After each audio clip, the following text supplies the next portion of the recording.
Hi friends, welcome back to our channel అన్షిన్ diary book. ఈరోజు మనం ప్రియమైన రిషి ఎపిసోడ్ నెంబర్ 8 చెప్పుకుంటున్నాం. రిషి మార్నింగే లేచేస్తాడు. సో వాళ్ళ గ్యాంగ్ రమ్మన్న ప్లేస్కి వెళ్తాడు.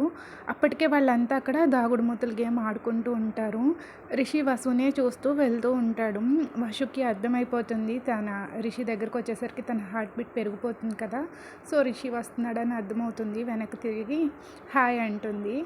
రిషి కూడా హాయ్ అంటాడు. ఈలోపు పిల్లలందరూ అక్కడికి వచ్చేసి, ఏంటన్నయ్య ఇంత లేట్ వచ్చావు, సరే కానీ రా గేమ్ ఆడుకుందాం అంటారు. రిషి వాళ్ళ పొజిషన్స్ చూసి ఆ కళ్ళకు గంతలు దాగుడుమూతలు గేమ్ కదా, సో తనకి ఫస్ట్ గుర్తొస్తుంది అనమాట వాళ్ళు ప్రాంక్ చేసింది. సరైనా నిజంగా గేమా లేకపోతే మళ్ళీ ప్రాంక్నా అని అడుగుతాడు. అందరూ కలిపి నవ్వుకుంటారు. లేదన్నయ్య, ఈసారి మన హరి దొంగ, మనమందరం దాక్కుందాము అని చెప్తాడు ఒక బాబు. ఆ తర్వాత హరి అనే అబ్బాయికి కళ్ళకి గంతలు కట్టేస్తారు. తను నెంబర్స్ కౌంట్ చేస్తూ ఉంటే వీళ్ళు వెళ్ళి దాక్కుంటారు. కౌంటింగ్ అయిపోగానే తను వచ్చి వీళ్ళందరూ ఎక్కడున్నారా అని వెతకాలన్నమాట. తను కౌంటింగ్ స్టార్ట్ చేయగానే అందరూ ఎక్కడోళ్ళు అక్కడే శుభ్రంగా పరిగెట్టుకుని వెళ్ళి దాక్కుంటారు. సో వసు కూడా ఆల్రెడీ ఒక పెద్ద చెట్టు త్వరలో దాక్కుంటుంది.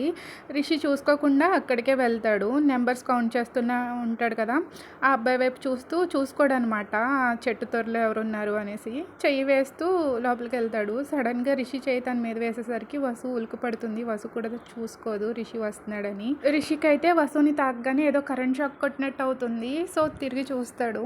తర్వాత రిషి వసు వైపు చూసి దాక్కోడానికి వచ్చా అన్నట్టు సైక్ చేస్తాడు. వాళ్ళిద్దరూ అంత దగ్గరగా ఉండేసరికి వాళ్ళ హార్ట్ బీట్ చాలా ఫాస్ట్గా పరిగెడుతూ ఉంటుందన్నమాట. సో వసుకి ఎలా అయితే తన హార్ట్ బీట్ రైజ్ అవుతుందో రిషి హార్ట్ బీట్ కూడా అలాగే రైజ్ అవడం వసు అబ్జర్వ్ చేసి తను కూడా రిషిని ఎఫెక్ట్ చేస్తుందని హ్యాపీ ఫీల్ అవుతుంది. రిషి హార్ట్ అంత ఫాస్ట్గా కొట్టుకోవడం అదే ఫస్ట్ టైము. తనకి కూడా ఏవేవో ఫారిన్ ఫీలింగ్స్ లాగా అనిపిస్తూ ఉంటాయి అన్నమాట. ఇప్పటి వరకు ఎప్పుడు ఎక్స్పీరియన్స్ చేయలేదు. సో అప్పుడప్పుడు కొంచెం రిషి ముందుకంటూ వంగి వాళ్ళు వస్తున్నారా లేదా అని చెక్ చేస్తూ ఉంటుంది. వసు అలా చెక్ చేస్తున్నప్పుడల్లా రిషి వసు వైపే చూస్తాడు, రెప్ప కూడా వేయకుండా. వసుకి అర్థమవుతుంది అనమాట, కొంచెం సైడ్ యాంగిల్లో చూస్తారు కదా, సో అలా తెలిసిపోతుంది రిషి తన వైపే చూస్తున్నాడని. వసు తిరిగి నార్మల్గా చూసేసరికి రిషి ఫేస్ పక్కకు తిప్పేసుకోవడం, కళ్ళు పక్కకు తిప్పేసుకోవడం చేస్తూ ఉంటాడు. అలాగే అయిపోతుంది. ఫైనల్గా మొత్తం అందరూ అవుట్ అయిపోతారనమాట. వీళ్ళిద్దరే ఉంటారు. సో వసు చూస్తుంది, అది రిషికి చెప్దామనేసి రిషి వైపు చూసేసరికి రిషి ఈసారి కళ్ళవి తిప్పుకోడు, అలాగే వసుని చూస్తూ ఉండిపోతాడు. ఇద్దరు కూడా కొన్ని సెకండ్స్ వరకు ఒకరి కళ్ళలో ఒకళ్ళు రెప్పలేయకుండా అలా చూస్తూ ఉంటారు. రిషి అలా చూసేసరికి వసు ఫేస్ అంతా ఫుల్ బ్రైట్ రెడ్ అయిపోతుంది.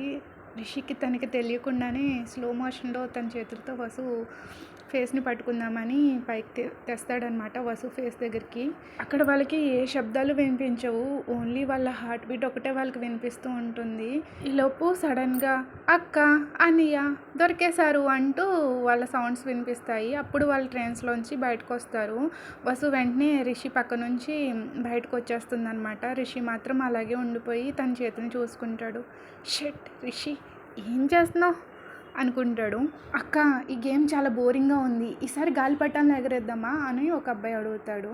దానికి అందరూ ఒప్పుకుంటారు, కానీ రిషికి మాత్రం కైట్స్ ఎలా ఎగరేయాలో రాదనమాట. సో రిషికి ఎలా తప్పించుకుందామా అని, సరే నేను కొద్దిసేపు ఇక్కడ కూర్చుంటాను, మీరు ఆడుకుంటూ ఉండండి అని చెప్తాడు.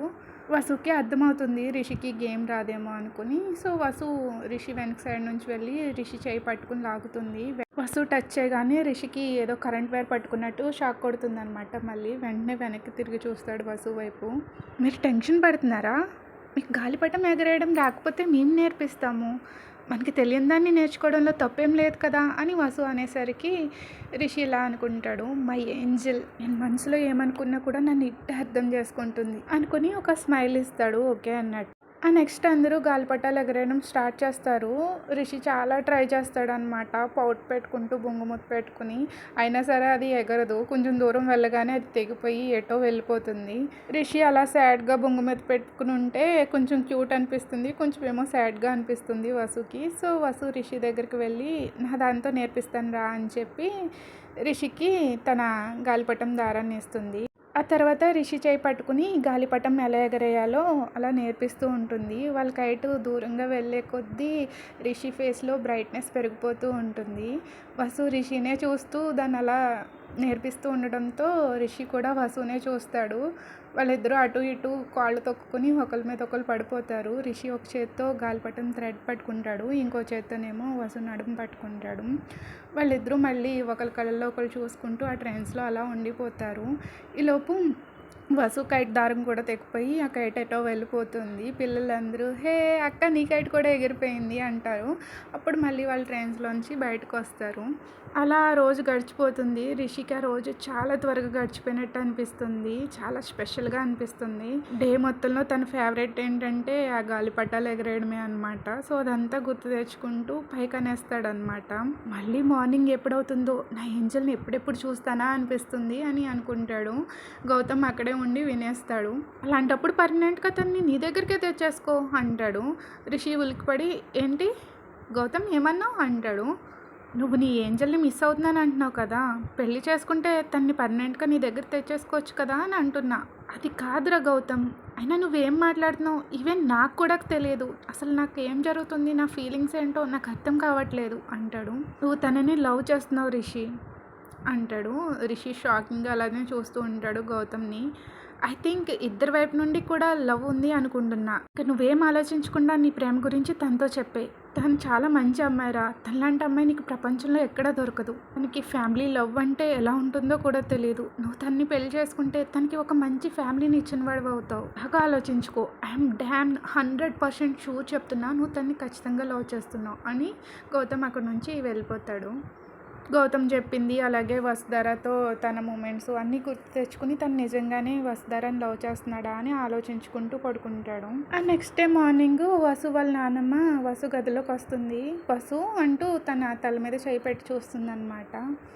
ఏంటి నానమ్మ అని వసు అప్పుడే లేస్తుంది కొంచెం బద్ధకంగా. ఏమైంది రోజు నీకు, ఒంట్లో బాగుందా అని అడుగుతుంది. ఏం లేదే అంతా బాగానే ఉంది అంటుంది. ఎప్పుడూ త్వరగానే లేచేదాన్ని, ఈరోజు లేట్ అయ్యేసరికి ఏమైందో అని. అయినా కళ్ళ చుట్టూరు ఆ నల్లగా చూడు ఎలా అయిపోయిందో, సరిగ్గా నిద్ర పట్టలేదా అంటూ తన ఫేస్ని చేతులతో పట్టుకుంటుంది వాళ్ళ నానమ్మ. అబ్బా నానమ్మ నీకు ఎలా చెప్పను, నాకు నిద్ర పట్టకపోవడానికి కారణం రిషినే అని తన గురించి ఆలోచిస్తూ అసలు త్వరగా నిద్ర పట్టనే లేదు. లేదు నానమ్మ నేను బాగానే ఉన్నాను, ఆఫీస్ వర్క్ ఉండి నైట్ కొంచెం లేట్గా నిద్రపోయాను, అందుకే అలా అయిపోయినాయి అంటుంది. సరే అయితే త్వరగా లేచి బ్రష్ చేసుకుని రెడీ అవ్వు, బ్రేక్ఫాస్ట్ చేసేసి మనం బయటకు వెళ్ళాలి అంటుంది. వసు బ్రేక్ఫాస్ట్ చేసేసి వాళ్ళ నాన్నమ్మతో కలిసి మార్కెట్కి వెళ్తుంది.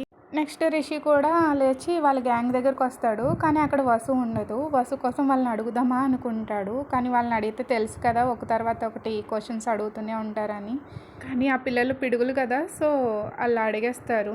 ఎవరి కోసం వెతుకుతున్నావు, నాకు తెలుసులే నువ్వు ఎవరి కోసం వెతుకుతున్నావో, నువ్వు అక్క కోసమే కదా వెతుకుతున్నావు. తను ఈరోజు రాలేదు ఎందుకంటే తను నానమ్మతో కలిసి పక్కూరు మార్కెట్కి వెళ్ళింది అని ఇంకొకరు చెప్తారు.